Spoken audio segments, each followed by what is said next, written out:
Hello student, welcome to my channel. कैसे हो आप लोग? आई होप सभी अच्छे होंगे। देखो, हम अपना 12th क्लास में मैट्रिक्स चैप्टर पढ़ा रहे थे और मैंने मैट्रिक्स में 3.1 एक्सरसाइज कंप्लीट करा दी थी। बड़ी इजी थी। इसके बाद देखो मैं आपको कुछ चीजें बताता हूँ। कौन कौन से टॉपिक पढ़ेंगे भी आज हम पढ़ेंगे एडिशन। मैट्रिक्स चैप्टर हमारा, हम पढ़ेंगे एडिशन ऑफ मैट्रिक्स। फिर पढ़ेंगे बेटा हम सब्ट्रैक्शन ऑफ मैट्रिक्स। और तीसरा टॉपिक होगा हमारा स्केलर क्वांटिटी से अगर हम किसी मैट्रिक्स को मल्टीप्लाई करें तो ऐसे लिख लो, multiply by scalar matrix, multiply by scalar matrix. तो चौथा होगा हमारा मल्टीप्लीकेशन ऑफ मैट्रिक्स। 4 टॉपिक कराऊंगा आज मैं। उसके बाद नेक्स्ट क्लास से हम 3.2 एक्सरसाइज में चलेंगे। एक सबसे पहला टॉपिक बिल्कुल इजी है, मैट्रिक्स का कोई क्वेश्चन नहीं छोड़ेंगे, बिल्कुल आसान तरीके से करेंगे। Addition of matrix, subtraction of matrix, scalar quantity जो अगर हम मल्टीप्लाई करें मैट्रिक्स के साथ, और मल्टीप्लिकेशन ऑफ मैट्रिक्स। तो 1 बाय 1 करके इनको पढ़ते हैं भाई। देखो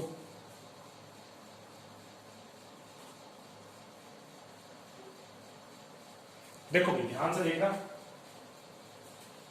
सबसे पहले हम एडिशन ऑफ मैट्रिक्स पे चलते हैं। क्या है एडिशन ऑफ मैट्रिक्स में? एडिशन ऑफ मैट्रिक्स,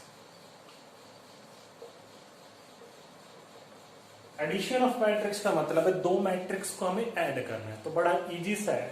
जैसे मैंने एक मैट्रिक्स ली ए मैट्रिक्स, और ये ली किसी भी ऑर्डर की ले सकते हो। मैंने एक मैट्रिक्स ली भी 2 बाई 2 ऑर्डर की, जैसे 1 2 3 4। तो इस मैट्रिक्स में 2 रो है, 2 कॉलम, तो इस मैट्रिक्स का ऑर्डर है 2 बाई 2। एक मैट्रिक्स ली मैंने बी मैट्रिक्स, इस मैट्रिक्स के एलिमेंट ले लो 4 9 6 7। इस मैट्रिक्स का भी ऑर्डर क्या है हमारा? 2 बाई 2। हमें क्वेश्चन में पूछे कि आप बेटा a प्लस बी निकालो, तो आप कैसे निकालोगे? तो कुछ नहीं है, बिल्कुल इजी सा है। मैट्रिक्स को ऐड कैसे करते हैं? देखो, मैट्रिक्स को ऐड करने के लिए पहले आपको पता होना चाहिए कौन सा एलिमेंट है। a11, a12, a21 और a22। इसी तरह इस मैट्रिक्स के भी एलिमेंट कौन से हैं? a11, a12, a21 और a22। यही एलिमेंट है। तो अगर आप मैट्रिक्स को ऐड करते हैं बेटा, तो a11 एलिमेंट में ही ऐड होगा। मतलब एक मैट्रिक्स का a11 एलिमेंट दूसरी मैट्रिक्स के a11 एलिमेंट में ही ऐड होगा। तो आप 1 को ऐड करोगे 4 में, तो a प्लस बी जो मैट्रिक्स आएगी उसका a11 एलिमेंट होगा 5। a12 एलिमेंट क्या है इस मैट्रिक्स का? 2। और बी मैट्रिक्स का a12 एलिमेंट क्या है हमारे पास? 9। तो 2 को ऐड करोगे 9 में 11। बिल्कुल इजी है। जो इस मैट्रिक्स का एलिमेंट है ना, वही इस मैट्रिक्स के एलिमेंट में ऐड होगा।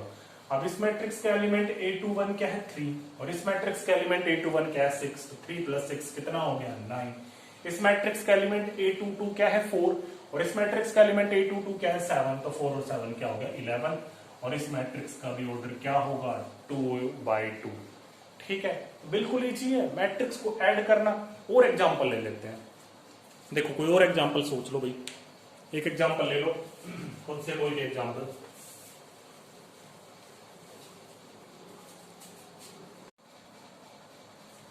देखो भाई, एक एग्जाम्पल और ले लेते हैं बेटा। जैसे कोई भी एग्जाम्पल उठा लो। एक मैट्रिक्स हमने ली, मैट्रिक्स, इस मैट्रिक्स के एलिमेंट ले लिया, मैंने ले लिया -4 6 7 8। एक और मैट्रिक्स ले ली मैंने बी, इस मैट्रिक्स के एलिमेंट ले लिए मैंने 10 7 3 और 2। अब वो क्वेश्चन में पूछे a प्लस बी मैट्रिक्स निकालोगे, क्या होगी? तो वही सीधा सा, इस मैट्रिक्स का ऑर्डर 2 बाई 2 है, इस मैट्रिक्स का ऑर्डर 2 बाई 2 है। तो ऐड कर लो भाई। कैसे ऐड करोगे? इस मैट्रिक्स का जो एलिमेंट a11 है वो इस मैट्रिक्स के एलिमेंट a11 में ही ऐड होगा। तो -4 प्लस 10 कितना आ जाएगा हमारे पास? 6। इसी तरह इस मैट्रिक्स का एलिमेंट a12 है ये, और इस मैट्रिक्स का एलिमेंट a12 है 7। तो ऐड कर लो 6 और 7 13। इस तरह इस मैट्रिक्स का एलिमेंट क्या है हमारे पास? a21 एलिमेंट 7 है, और इस मैट्रिक्स का एलिमेंट a21 क्या है? 3। तो इनको ऐड करोगे 10। इस मैट्रिक्स का एलिमेंट a22 8 है, इस मैट्रिक्स का एलिमेंट a22 2 है। तो ये भी हो गया 10। और इस मैट्रिक्स का भी ऑर्डर क्या होगा? 2 बाई 2। तो ऐड करना आसान है बिल्कुल। एक चीज और पूछेगा, वो ऐसे भी क्वेश्चन पूछते हैं, क्या बेटा अगर हम a प्लस बी मैट्रिक्स निकालें या b प्लस a निकालें तो इनमें कोई फर्क है? तो ये क्या होता है हमारा कॉम्यूटेटिव लॉ। कॉम्यूटेटिव लॉ आपने छोटी क्लास में पढ़ा होगा 7th। कॉम्यूटेटिव लॉ क्या कहता है, या तो आप ए मैट्रिक्स में बी को ऐड करो या बी में ए को ऐड करो, कोई फर्क नहीं पड़ता, दोनों मैट्रिक्स सेम बनेंगी। भैया तो ए मैट्रिक्स में बी को ऐड कर लो या बी में ए को ऐड कर लो, रिजल्ट वही रहेगा। तो कॉम्यूटेटिव लॉ यहाँ अप्लाई होगा एडिशन ऑफ मैट्रिक्स में, ठीक है। ए प्लस बी और बी प्लस ए की बात होती है। ये ऐसे भी कर सकते हो। एक और चलो एसोसिएटिव लॉ भी बता देता हूँ। ये कौन सा है, कॉम्यूटेटिव लॉ। कॉम्यूटेटिव लॉ क्या कहता है, ए प्लस बी इसके इक्वल होगा हमारा बी प्लस ए के। मतलब या तो ए मैट्रिक्स में आप बी को ऐड कर लो या बी में ए को ऐड कर लो, कोई फर्क नहीं पड़ेगा, दोनों का रिजल्ट सेम होगा। इसके बाद एक और भी लॉ होता है हमारा, कौन सा लॉ होता है वो हमारा एसोसिएटिव लॉ। वो लॉ क्या कहता है, बेसिक है, कोई ज्यादा इंपॉर्टेंट नहीं है, वैसे समझने के लिए तो भाई सारी चीजें इंपॉर्टेंट है। एसोसिएटिव लॉ क्या कहता है, ए प्लस बी, तीन मैट्रिक्स हो हमारे पास, एक सी मैट्रिक्स, या तो आप पहले ए प्लस बी मैट्रिक्स को ऐड करो फिर उसमें सी मैट्रिक्स को ऐड करो, या कोई बच्चा कहेगा सर हम तो बाद में करेंगे ए मैट्रिक्स को ऐड, या कोई कहेगा सर हम तो पहले बी और सी मैट्रिक्स को ऐड करेंगे फिर उसमें ए मैट्रिक्स को ऐड करेंगे। तो रिजल्ट क्या है अभी चेक करते हैं और फिर देखते हैं भाई। ठीक है, तो एक मैट्रिक्स और मान लेते हैं, मैंने सी मैट्रिक्स ले ली भाई हमारे पास 0 1 2 4। अब एसोसिएटिव लॉ में लिख देता हूं, या तो आप ए प्लस बी मैट्रिक्स को पहले ऐड करो और उसमें सी मैट्रिक्स को ऐड करो बाद में, या आप बी प्लस सी मैट्रिक्स को पहले ऐड करो और बाद में ए मैट्रिक्स को ऐड करो। तो रिजल्ट देखते हैं सेम आता है नहीं आता। पहले मैं इन दोनों मैट्रिक्स को ऐड करता हूं, ये एलएचएस हो गया ना हमारा, यार एचएस पहले इसको सोल्व करते हैं। तो ए और बी मैट्रिक्स को ऐड करोगे तो हमारे पास देखो क्या बन रहा था, ए प्लस बी मैट्रिक्स क्या आया था हमारे पास भाई, -4 + 10 6, 6 और 7 13, 7 और 3 10, 8 और 2 कितना आ गया 10। यह था। अब इसमें सी मैट्रिक्स को ऐड करना है। अब सी मैट्रिक्स को इसमें ऐड करोगे तो प्लस सी मैट्रिक्स क्या है हमारे पास, लिख लो सी मैट्रिक्स 0 1 2 4, ऐड करके देखो अब ये बन जाएगा A plus B plus C matrix. अब जो मैट्रिक्स आएगी उसको देखते हैं। 6 में 0 को ऐड करोगे 6 ही रहेगा, 13 में 1 को ऐड करोगे 14, 10 में 2 को ऐड करोगे 12 और 10 में 4 को ऐड करोगे 14। तो ये यहां क्या बना हमारे पास 6 14 12 और 14। चलो अब इधर देखते हैं क्या वही चीज वहां आएगी। चलो उसमें पर क्या कह रहा है, उसमें पहले में बी और सी मैट्रिक्स को ऐड करना है, पहले इन दोनों मैट्रिक्स को ऐड करो। तो बी प्लस सी मैट्रिक्स अगर मैं निकालूं तो क्या आएगी, 10 में 0 को ऐड करोगे 10 ही रहेगा भाई हमारे पास, 7 में 1 को ऐड करोगे 8, 3 में 2 को ऐड करोगे 5, 2 में 4 को ऐड करोगे 6, ये आ गया। अब इसमें ये मैट्रिक्स को ऐड करना है, तो एक को ऐड करके देखो, -4 + 10 6 आ रहा है, बिल्कुल आ रहा है, 6 और 8 14 बिल्कुल आ रहा है, 7 और 5 12 बिल्कुल आ रहा है, 8 और 6 14। एसोसिएटिव लॉ भी अप्लाई होगा एडिशन ऑफ मैट्रिक्स में। कॉम्यूटेटिव लॉ भी अप्लाई होता है, एसोसिएटिव लॉ भी अप्लाई होगा। तो एडिशन ऑफ मैट्रिक्स कर लोगे भाई, इजी है ना। इसके बाद सब्ट्रैक्शन ऑफ मैट्रिक्स, एक एग्जांपल सब्ट्रैक्शन ऑफ मैट्रिक्स में बता देता हूं। सब्ट्रैक्शन ऑफ मैट्रिक्स के भी कोई एग्जांपल ले लो, जैसे मैंने ये मैट्रिक्स ले ली 1 2 -7 और 6, और बी मैट्रिक्स मैंने ले ली भाई कुछ ही मान लो 0 -1 -2 -3, ऐसे ले ली मैंने कोई भी मैट्रिक्स। अब वो क्वेश्चन में पूछे a - b निकाल लो, a - b मैट्रिक्स। अब ध्यान से देखना क्या करना है, a मैट्रिक्स ये है 1, अब माइनस है तो इस मैट्रिक्स सबके साइन बदलेंगे भाई, a - b बोल रहा है ना, तो b मैट्रिक्स के आगे माइनस साइन, तो इसके सब साइन बदलेंगे। मतलब यहां अगर मुझे इसका फर्स्ट एलिमेंट, जैसे ये 2/2 की मैट्रिक्स है, ये भी 2/2 की मैट्रिक्स हमारी, अगर मुझे फर्स्ट एलिमेंट निकालना तो मैं लिखूंगा 1, फिर -0 1 ही रहेगा, फिर 2, ये माइनस और ये माइनस प्लस बन जाएगा। मैं क्या बता रहा हूं 2 ए मैट्रिक्स का एलिमेंट है, कौन सा एलिमेंट है A12, first row second column, और इस मैट्रिक्स का A12 है -1। तो आप ऐसे तो लिखोगे 2, फिर ये माइनस और वहां पे भी माइनस है, या तो आप इसको ब्रैकेट में लिख लो, आगे चलोगे तो 2 + 1 ही तो होगा 3, साइन बदल जाएंगे। ऐसे देखो -7 माइनस का 2 है लेकिन प्लस हो जाएगा, -7 + 2 -5 6, फिर साइन बदल जाएगा क्योंकि आगे माइनस इस मैट्रिक्स के, तो +6 + 3 9। तो कर लोगे सब्ट्रैक्शन ऑफ मैट्रिक्स, बिल्कुल इजी है। इसके बाद थर्ड टॉपिक मैंने क्या बताया था, multiplication of matrix bye scalar quantity.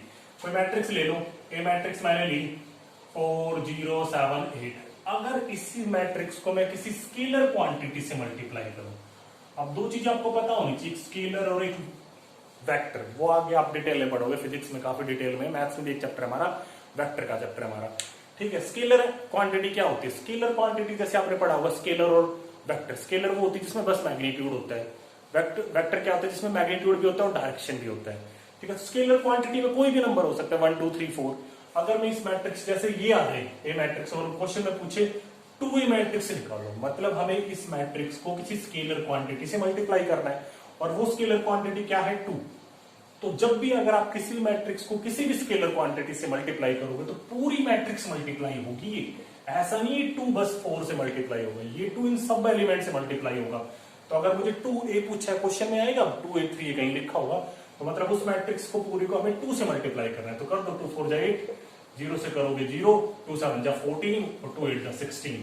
तो ये हो गया हमारा स्केलर क्वांटिटी से अगर किसी भी मैट्रिक्स को मल्टीप्लाई करेंगे तो वो पूरी मैट्रिक्स मल्टीप्लाई होगी। क्योंकि डिटरमिनेंट केस में अलग होगा, जब आप चैप्टर 4 पढ़ोगे ना डिटरमिनेंट, उसमें अलग चीजें होंगी। तो यहाँ तो सिंपल है, किसी भी मैट्रिक्स को अगर आपको किसी भी स्केलर क्वांटिटी से मल्टीप्लाई करना है तो हर एलिमेंट को मल्टीप्लाई करना पड़ेगा। इसके बाद एक टॉपिक और बचा हुआ है, उसको भी उठा लेते हैं। वो टॉपिक क्या था? Multiplication of matrix. हाँ भाई इसको समझना है, ध्यान से देखना। मल्टीप्लीकेशन ऑफ मैट्रिक्स, दो मैट्रिक्स की मल्टीप्लाई करनी है। एक मैट्रिक्स मैंने लिखी, इजीसी लिख लेते हैं जैसे जैसे जो आप चाहो, 1 2 3 4। एक मैट्रिक्स बी लिख ली मैंने 4 5 6 7। क्वेश्चन में आ जाए ए मल्टीप्लाई बी मैट्रिक्स निकालो। इस मैट्रिक्स का भी ऑर्डर 2x2 है, इस मैट्रिक्स का भी ऑर्डर 2x2 है। ठीक है, अब ध्यान देने वाली बात क्या है, दो मैट्रिक्स बेटा तब मल्टीप्लाई होंगी जैसे इस मैट्रिक्स का ऑर्डर m क्रॉस n, इस मैट्रिक्स का ऑर्डर कुछ मान लो भाई n इंटू कुछ मान लेते हैं p। यही है मतलब दो मैट्रिक्स बेटा जब मल्टीप्लाई होगी जब इस मैट्रिक्स का देखो ये लास्ट 2 इंटू 2 है, तो इस मैट्रिक्स के ऑर्डर में जो n यूज हुआ है, और इस मैट्रिक्स का स्टार्टिंग का m इंटू n है, जैसे n और m इक्वल होने चाहिए। मैं क्या कह रहा हूं, चीजों को समझो। दो मैट्रिक्स है, अगर इस मैट्रिक्स का ऑर्डर 2x2 है और अगले जिस मैट्रिक्स से आप मल्टीप्लाई कर रहे हो उस मैट्रिक्स का ऑर्डर 2x3 हो तो भी मल्टीप्लाई होगा। मैं क्या चीज समझा रहा हूं, इस मैट्रिक्स का जो n है वही इस मैट्रिक्स का m होना चाहिए, तभी वो मैट्रिक्स मल्टीप्लाई होगी। मैं बातों को चीजों को समझो, मैं क्या कह रहा हूं, इस मैट्रिक्स का जो n है वही इस मैट्रिक्स का m होना चाहिए। मतलब ऐसे है कोई मैट्रिक्स 2 इंटू 2 और दूसरी मैट्रिक्स है 4 इंटू 6, तो ये मैट्रिक्स मल्टीप्लाई नहीं हो सकती। चीजें बात समझ में आई? इस मैट्रिक्स का अगर n ऑर्डर है हमारा यहाँ पे 2, तो इस मैट्रिक्स में भी 2 होना चाहिए। पीछे से वाले समय कोई मतलब नहीं, यहाँ 6 हो, 2 इंटू 6 की मैट्रिक्स हो, 2 इंटू 7 की मैट्रिक्स हो, सब चलेगा, लेकिन ये दोनों चीजें सेम होनी चाहिए दोनों की। मतलब n किसके इक्वल होना चाहिए? हमारा m की। तो चलो क्वेश्चन को उठाते हैं। और इस मैट्रिक्स का ऑर्डर क्या बनेगा? जैसे मैं अगर कोई मैट्रिक्स उठा लूं, जैसे मैंने ये मैट्रिक्स, कोई मैट्रिक्स है जिसका ऑर्डर है 3 इंटू 3 और दूसरी मैट्रिक्स है जिसका ऑर्डर है 3 इंटू 6। अगर आप इस मैट्रिक्स को मल्टीप्लाई करोगे तो जो रिजल्टेंट मैट्रिक्स आएगी उसका क्या ऑर्डर होगा? उसका ऑर्डर होगा 3 इंटू 6। बात समझ में आई? सबसे पहली चीज तो ये समझनी है कि इस मैट्रिक्स के ऑर्डर में जो n है और इस मैट्रिक्स के ऑर्डर में जो m है दोनों इक्वल होने चाहिए। n होना चाहिए m के इक्वल, और जब आप लास्ट में मल्टीप्लाई करके जो मैट्रिक्स निकालोगे उसका ऑर्डर क्या आएगा? 3 इंटू 6 फर्स्ट और इसका लास्ट। चीजें समझ में आएगी? एग्जाम्पल से समझते हैं, कोई बात नहीं। एग्जाम्पल से एक और, चलो इस 2 इंटू 2 को छोड़ो, कोई और एग्जाम्पल उठाओ। मैंने बी मैट्रिक्स ली, ये ली मैंने 2 इंटू 3। वैसे मैंने लिया 2 रो है इसमें और 3 कॉलम है, तो 1 2 ठीक है 3, 2 रो और 3 कॉलम ले लेते हैं। यहाँ आ गया हमारे पास 6 7, ठीक है, 2 रो और 3 कॉलम बना लेते हैं। यहाँ ले लो 3 और यहाँ ले लो 2, तो इस मैट्रिक्स का ऑर्डर क्या है? 2 क्रॉस 3 या 2/3। समझ में आ गई? 2 रो है 3 कॉलम। अब इस ये मैट्रिक्स आराम से मल्टीप्लाई हो जाएगा, और मैंने क्या बताया था, जो रिजल्ट आएगा तो मैट्रिक्स आएगी उसका ऑर्डर क्या होगा? 2 क्रॉस 3, 2 इंटू 3 आएगा उस मैट्रिक्स का भी ऑर्डर। चलो मल्टीप्लाई करते हैं। मल्टीप्लाई कैसे करते हैं उस चीज को समझना। इस मैट्रिक्स की जो फर्स्ट रो है उसकी मल्टीप्लाई इस मैट्रिक्स के फर्स्ट कॉलम से होगी। ए क्रॉस बी निकाल रहा हूं मैं, ए इंटू बी निकाल रहा हूं। ए मैट्रिक्स की मल्टीप्लाई में बी मैट्रिक्स के साथ कर रहा हूं। फर्क है, ए इंटू बी निकालोगे और बी इंटू ए निकालोगे तो अलग अलग आएंगी। देखना अभी करेंगे। ए मैट्रिक्स की मल्टीप्लाई में बी मैट्रिक्स से कर रहा हूं, तो चीजों को समझना। इस मैट्रिक्स के फर्स्ट रो की मल्टीप्लाई इस मैट्रिक्स के फर्स्ट कॉलम से होगी। इस मैट्रिक्स के फर्स्ट रो की मल्टीप्लाई इस मैट्रिक्स के सेकंड कॉलम से होगी। इस मैट्रिक्स की फर्स्ट रो की मल्टीप्लाई इस मैट्रिक्स के थर्ड कॉलम से होगी। तो लिखते हैं, इस एलिमेंट 1 की मल्टीप्लाई, अब मैं क्या कर रहा हूं, फर्स्ट रो की मल्टीप्लाई फर्स्ट कॉलम के साथ, इनको भूल जाओ थोड़ी देर के लिए, ठीक है। फर्स्ट रो की मल्टीप्लाई फर्स्ट कॉलम के साथ, तो 1 की मल्टीप्लाई होगी 1 से, 1 की 1 से करोगे 1। अभी खत्म नहीं हुआ, पूरी रो थोड़ी ना मल्टीप्लाई हुई, 2 भी तो बचा हुआ, 2 की मल्टीप्लाई 6 से करोगे 12, प्लस क्या है तो प्लस का 12, ये आ गया A11। बात समझ आई। अब इस मैट्रिक्स के फर्स्ट रो की मल्टीप्लाई सेकंड कॉलम से करो, 1 की मल्टीप्लाई 2 से होगी, 1 2 जा 2, 2 की मल्टीप्लाई 7 से होगी, प्लस क्या है तो 2 7 जा 14, ये आ गया A12। इस मैट्रिक्स की फर्स्ट रो की मल्टीप्लाई थर्ड कॉलम से होगी, 1 की मल्टीप्लाई 3 से करोगे 3, और 2 की मल्टीप्लाई 2 से करोगे 4, ये आ गया A13। हो गई फर्स्ट रो के तीनों कॉलम से मल्टीप्लाई, बन गया हमारे फर्स्ट रो।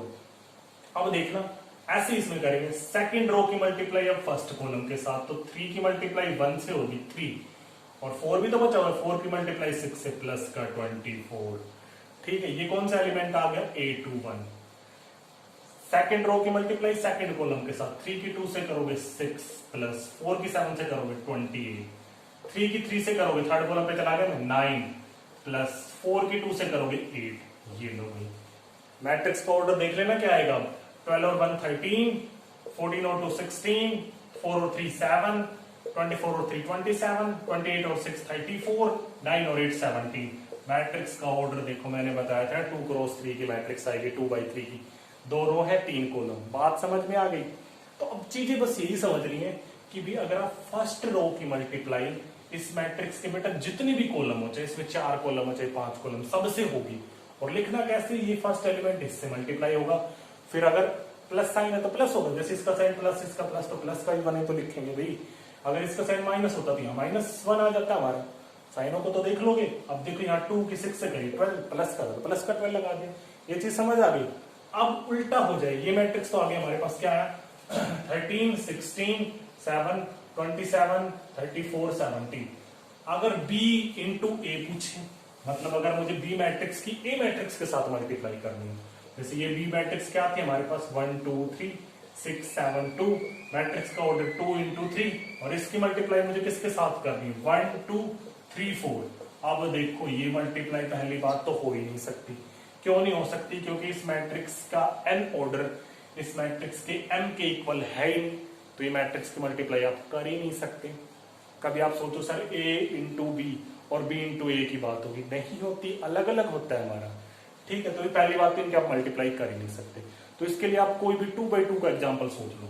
जैसे मैंने कोई 2/2 की 2 मैट्रिक्स ले ली, एक मैट्रिक्स ले ली मैंने भाई 1 2 3 4, और 2/2 ऑर्डर है इसका, B मैट्रिक्स ले ली मैंने 1 3 4 7। इनकी मल्टीप्लाई करो, पहले मैंने A क्रॉस B निकाला, तो फर्स्ट रो की मल्टीप्लाई फर्स्ट कॉलम के साथ, 1 की 1 से करोगे 1, प्लस 2 की 4 से करोगे 8, समझ रहे हो ना। ऐसे 1 की मल्टीप्लाई 3 से करोगे 3, 2 की 7 से करोगे 14, 3 की 1 से करोगे, सेकंड रो की मल्टीप्लाई फर्स्ट कॉलम से कर रहा हूं, 3 की 1 से करोगे 3, 4 की 4 से 16, 3 की 3 से करोगे 9, 4 की 7 से करोगे 28, 2/2 की आएगी हमारी। तो अब लिख लोगे 9 17 19 और 37, ये आ गया हमारे पास A इंटू बी। लेकिन अगर मैं B इंटू ए पूछूं, अब ध्यान से देखना B इंटू ए में क्या आएगा, सेम नहीं आएगा। कभी आप सोचो A इंटू बी और B इंटू ए की बात होगी, मल्टीप्लाई करके दिखा देता हूँ क्या है 1 2 3 4, तो इसको ऐसे लिख लेते हैं, इसके पीछे लिख लेते हैं, इसको आगे लिख लेते हैं। क्या था हमारा 1 3 4 7, और उसका भाई क्या था हमारा 1 2 3 4 था ना, 1 2 3 4। तो देख लो भाई, कर लो मल्टीप्लाई, हमारा क्या है, ये हो गई हमारे पास बी मैट्रिक्स, ये होगी ए मैट्रिक्स। तो अलग अलग रिजल्ट आएगा, चेक करके देख लेना, या कोई कुछ और एलिमेंट होगा जो भी होगा आपका, मल्टीप्लाई करके देख लो। अब इसकी मल्टीप्लाई इससे करो, 1 की 1 से करोगे 1, 3 की 3 से करोगे 9, देखो यही पता चल गया आपको, यहाँ पहला एलिमेंट 10 आ रहा है, इसमें 9 डिफरेंट होगा, मतलब A इंटू बी और B इंटू ए कभी भी इक्वल नहीं होंगे, ठीक है। तो यहाँ कॉम्यूटेटिव लॉ अप्लाई नहीं होता मल्टीप्लीकेशन ऑफ मैट्रिक्स में। तो कर लोगे, छोटे छोटे 2-3 टॉपिक बताएं। नेक्स्ट क्लास में हम अपनी एक्सरसाइज 3.2 पे चलेंगे, क्वेश्चन करोगे तो और डीपली समझ जाओगे। तो बेटा अगर आपको मेरी वीडियो पसंद आई तो प्लीज चैनल को भाई शेयर कर देना, सब्सक्राइब कर देना और वीडियो को लाइक कर देना। Have a nice day, thank you.